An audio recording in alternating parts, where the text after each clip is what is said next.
Bonjour les élèves du collège de C. Donc vous avez cet exercice page 486 numéro 54 à faire pour la semaine prochaine, tiré de votre manuel Transmat cycle 4 édition Nata. Alors il est demandé donc de démontrer que le triangle HFG est rectangle en F.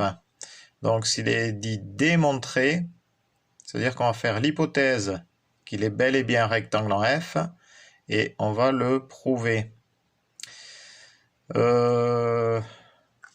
Alors, par contre, je ne vais pas résoudre l'exercice.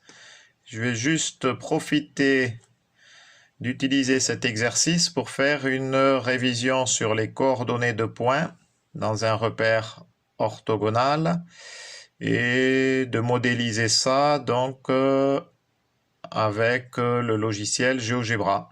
Voilà, pour arriver à déterminer cette longueur FH, puisqu'en fait, on aura besoin de cette longueur FH, forcément, pour démontrer que le triangle FHG est bel et bien rectangle en F, grâce à la réciproque de Pythagore. Donc, allons-y. Donc voilà, de F à G, j'ai donc 4 cm. De G à J, j'ai 4,8 cm. De J à I, j'ai 3,6 cm. 3,6 cm. Voilà. Alors... donc, ce que je vais faire, je vais considérer que je suis dans un repère orthogonal avec F, l'origine du repère. Donc, du coup, ici, je suis sur l'axe des abscisses. Je vous rappelle, c'est l'axe des X, qui rappelle. Et ici, je suis sur l'axe des ordonnées. Voilà, hop, il faut que je réduise un peu là.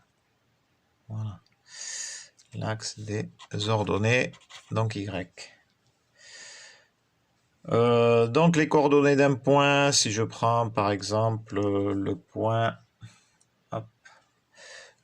A, donc c'est, on va dire d'abord les X, donc les abscisses, et ensuite les Y, les ordonnées. Voilà comment on définit les coordonnées d'un point dans un repère orthogonal à 2 dimensions. Alors, ici, forcément, on a un angle droit. On va partir sur l'unité. Donc, l'unité, c'est le centimètre. Ici, en abscisse et en ordonnée. C'est pour ça qu'on a bel et bien un repère orthonormé, puis cette distance-là égale cette distance-là.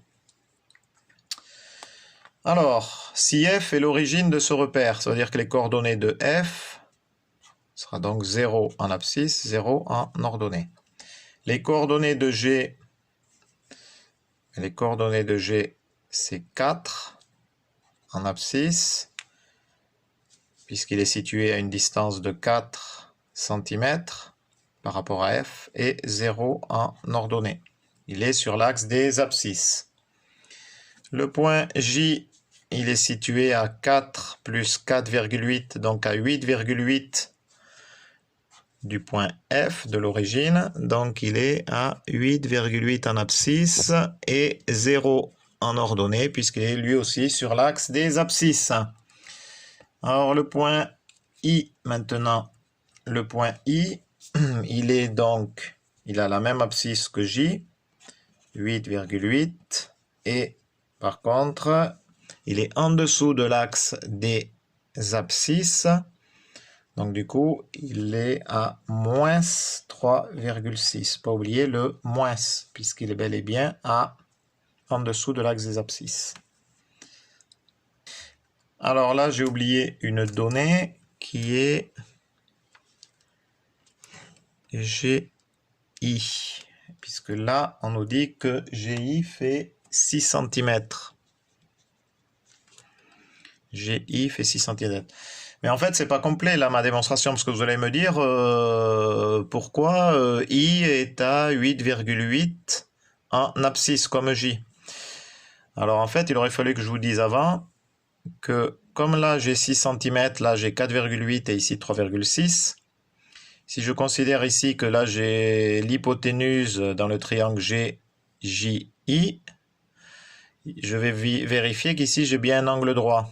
Alors l'hypoténuse au carré, 6 au carré, c'est 36, doit être égal à 4,8 au carré plus 3,6 au carré, si je suis bel et bien dans un triangle rectangle en J. 4,8 au carré plus 3,6 au carré, ça fait 36. Donc, on est bien dans le cadre d'un triangle rectangle. Donc là, il n'y a pas de souci. La réciproque de Pythagore nous dit bien qu'on est dans un triangle rectangle. Donc, du coup, l'abscisse 8,8 correspond bien pour le point I. Si mes mesures sont précises sur papier, forcément, je peux trouver, donc, en prolongeant ici, je peux trouver là mon point H et mesurer pour arriver à trouver la longueur FH. Mais bon, pour être plus précis, on va faire ça sous GeoGebra. Alors voilà, j'ai placé mes 4 points avec les coordonnées qui vont bien ici, là, F00, G40, J 8,80 et I 8,8 moins 3,6. Alors, par 2 points passe une seule et unique droite. Du coup, je vais tracer la droite IG. Voilà. Et ensuite, je n'ai plus qu'à faire l'intersection entre cette droite-là et l'axe des ordonnées. Tac, je trouve ce point A. Alors, sur l'énoncé, c'est pas le point A, mais c'est le point H. Donc, je vais le renommer. Je vais dire que c'est le point H. OK. Voilà. Et je regarde. Qu'est-ce que ça donne? Eh bien, on voit donc que H a pour ordonnée 3. Voilà, donc FH égale 3, puisqu'il se situe sur la même abscisse que F. FH égale 3. Donc ça ne répond pas à la question de l'énoncé, mais en tout cas, c'est un des éléments nécessaires pour pouvoir y répondre.